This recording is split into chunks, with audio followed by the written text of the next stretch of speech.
This is how to get 2-star style in GPO. First off, before I start this video, I'd just like to say there's currently a member giveaway happening right now on my Discord server. It might have finished by the time this video is up, I don't know yet. So yeah, feel free to join that in the description and the pinned comment, that will be linked. Now, you might be thinking that 2-star style has been out for quite a while, surely everyone knows how to do it. Well, you'd probably be wrong, because there are people that play this game and starting to go through it, and they might have just gotten second seat and want to get 2-star style. So this is mainly for them. If you already know how to get 2-star style, then I don't even know why you're here. But now you also might be like, why am I in second seat? 2-star styles in first seat.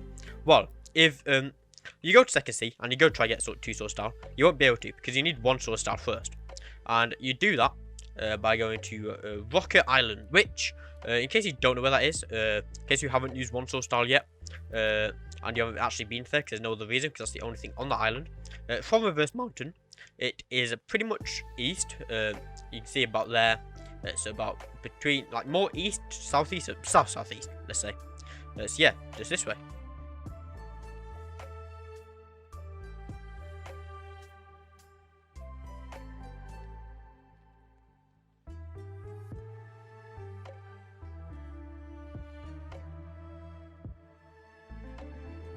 Here we are right now. If you got the eternal pose, obviously you can just follow that, or you can just follow the way I went. And if you don't have GPO, then you might struggle getting up here. There are some stairs around here. But yeah, there's an eternal pose woman there that you can speak to. You can just get up to the top or follow the stairs. And for this entire video, you will need a little bit of Pelly, especially depending on how hard you find the boss in second seed. But here he is. Here's the 1-star style guy. Okay, so you need 10k Pelly to learn 1-star style, and then you also need more for each of the skills if you don't already have them. There you go, I have all the skills unlocked. I obviously haven't got 1-star style since they added titles. But I currently have Demon Jester Scythe equipped. So let's go and unequip that and equip a Kraken Katana. And you can see we have all the moves for 1-star style right here. Now, obviously, 2-star style you might prefer 2-star style. However, 1-star style does do more M1 damage. However, 2-star style does have some cooler moves. So, you know what? Might as well showcase 1-star style off to you real quick. Go and activate hockey. There we go. So, this is the M1. E, 36 caliber Phoenix. Would be called the color change without hockey activated, because without hockey activated, it looks the exact same. I think that might change with 2-star style though. So, then R is Rapid Slashes. There you go. Z is Raging Serpent. I need an NPC test that on, but basically you just teleport to them. If you've played Project Slays, it's a bit like the Thunder move on that. Shishwinon is just a dash attack. Really cool. And Dragon Blaze, you get a dragon, and you send it flying. Now, back off to Reverse Mountain. Once you are in second sea, just head over towards Desert. You can go set your spawn there if you would like. I would recommend it, because where you go fight the boss for 2-star style, I don't believe there's a spawn point on the island. There might be, I could be wrong, but there's certainly no post for it, that's for certain. So, now you are at Desert Island, just head, it's like northeast, kinda. You just want to head in this general direction. Now, once you are at these stone areas near this town, you just want to head straight north from here, really. Now, before I tell you what you want to do, basically, this boss, to get to 2-star style, you can only fight 5 times. 1 for each of the moves. And you have those 5 times to get all of its boss drops, basically. Otherwise, then you go into trading. The stuff isn't worth too much in trading, but it is worth more than maybe the usual stuff, because it's a bit rarer because you only have 5 times to get it. There is a sword that you are guaranteed to get 100% chance. I already have it. Musashi's Crimson Katana, you get. This is what it looks like. It looks pretty rusted. Doesn't look that cool. He also drops 2 1% drops. His Kurama. Maybe, no, that's something from Naruto. Basically his outfit and his hat. And then he also has a 50% drop according to the wiki, which I'm not sure if it is 50% drop, because I did this 5 times, didn't get it. I might have just been really unlucky, but you know. But then I also watched someone who did it with 2 times drop, and he also didn't get it. So if it was 50% chance with 2 times drop, you know, that would be a guaranteed drop. So I'm not sure about the percentage of that katana.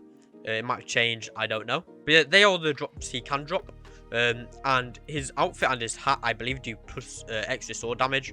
So that probably would be pretty useful. So if you go speak to Musashi, it's 10,000 Pelly for each of the fights you do, and you have 5 fights. So that is basically 50,000 Pelly. However, if you lose, you then have to go pay the Pelly for him again. And because there's no spawn point on this island, you have to go all the way back. and you got to remember where it is basically. And his fights get harder and harder each time you fight him. So the first time will be a lot easier than the final time. When I first started doing this, I was doing it with basically one sword style only, and the final 5th fight was pretty hard. Then I got a devil fruit and it made it a lot easier. So if you have a devil fruit, you are in luck. This fight is a whole lot easier. Now, because I have 2 sword style, if I didn't have one sword style, it would basically say you were not worthy. But I can just easily switch back to it, and I don't think that costs anything. But there we go. What I am going to do now actually is I am going to showcase it, but I'll be back in 1 minute. There we go. Pretty big W trade, if I do say so, in my opinion. Shark Tooth, Azure Cracker Katana. Don't know this guy, he just wanted to trade it, you know, on Trade Hub. Just ignore the echo, if you can even hear the echo. I don't think you can. But yeah, totally legit trade. There you go. Cracker Katana is we'll go review this guy. GGG. Submit rating. And now, we should have 2 Cracker Katanas, Azure color, in our inventory. Okay, we are now over here at the Coliseum, because I'm going to do a quick little showcase. Now, I just did a quick little M1 test. And with Demon Justice Ice, I believe I was doing about 17 to 20 damage. The M1 scaling on 2 sword style is ridiculously low. That's 12 damage without hockey. And with hockey, we're doing 14 damage per M1. That's the blocking dummy, never mind. But yeah, 14 damage per M1 is really not much. But yeah, as I said, in 1 sword style, the colours should change on this, I believe. So we've got 72 caliber Phoenix. There you go, it's more of a pink colour. If I deactivate hockey, see, it's blue. I also have, just for reference, 210 points in sword. So we got this. There's 30 damage. Isn't too bad, I guess. The advantage of this, I guess, is having more swords or more moves than a normal boss drop. It does not guard break, however. Just bear that in mind. Now, Raging Swirl. This move is better if you M1, go into an up tilt, and then you do it. See? You turn into a living Beyblade. There's quite some good damage, actually. And this is what it looks like without hockey. You can see. Drains through quite a bit of stamina though. Now next we got Tower Climb, which I believe is a counter. I didn't actually know how to use this. I thought it would be a bit like, I don't know, you maybe have to be in an M1 session like this, and then you could use it. So I can't actually use it here because it is a counter. Because there isn't a dummy that will attack me. But it is a counter and it will do something. Now you've got Nitoryu Strike, which I believe Nitoryu is basically like 2 sword style in Japanese. But Ferocious Charge followed by 2-stage Spatial Incision. So I believe this guard breaks. So you can see, you got this there. There you see, it guard breaks. The first bit doesn't, but the second bit, it does. So this is what it looks like with hockey and without a blocking. See, there you go, it does 2 hits, whereas on the blocking I only did 1. Now, the ultimate, Rashomon Draw. So there's a cinematic part if you finish someone with it. But basically, it's another dash attack. Boom. I'm not going to bother showing that without hockey because it has a really long cooldown time. Also, I probably should have mentioned this earlier. There is a Geppo trainer, so you can now Geppo with 2 sword style. That is in first C. But yeah, that's it. That's how you get 2 sword style. That's all the moves showcased. It's really cool. I think it has some really cool, good animation. Obviously, I can't really showcase the finish on that or the guard break without another person. Or the counter even. But yeah, hope you enjoyed. If you did, like, subscribe, join the Discord for future giveaways. And I'll see you guys later. Goodbye.